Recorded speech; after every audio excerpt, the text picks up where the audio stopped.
Murtad dari Islam kerana sombong. Semua orang mengharapkan bimbingan, tetapi kesombongannya menghalangnya daripada menerimanya, tidak terkecuali sombong kerana paras rupa, dan saya rasa ramai wanita yang enggan memakai tudung dan menutup aurat adalah contoh yang paling layak untuk ini. Walaupun tidak dinafikan, lelaki juga mempunyai sikap yang sama.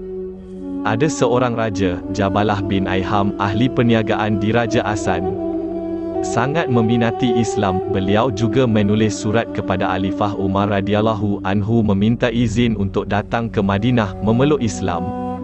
Secara spontan Umar dan umat Islam sangat gembira dengan niat raja yang dahulunya beragama Kristian. Dia menulis jawapan, "Sila datang menyertai kami. Kami mempunyai dan kewajipan yang sama." Jabalah datang dengan 500 orang penunggang kuda dari pasukannya. Ketika kami dekat Madinah, beliau memakai pakaian yang ditenun dengan emas dan memakai mahkota kepala dengan manik-manik permata.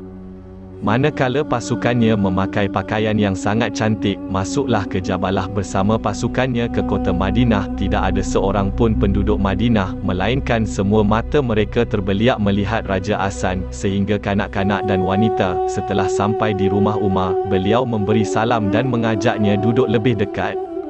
Raja benar-benar masuk Islam hingga akhirnya tiba musim haji.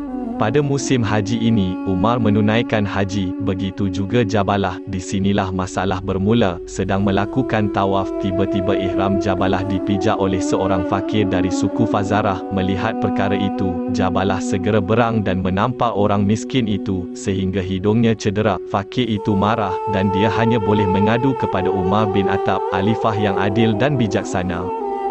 Selepas Jabalah berhadapan dengan Umar, dialog berlaku.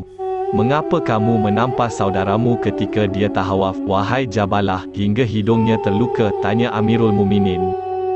"Dia terpijak kain ihram saya. Jika bukan kerana menghormati Kaabah, saya ingin memenggal kepalanya," jawab raja. "Nah, sekarang awak dah mengaku, ada dua pilihan, bayar denda kepada dia yang membuat dia menerima kesalahan atau kisas kamu, dan saya akan tampar muka kamu." Umar memutuskan.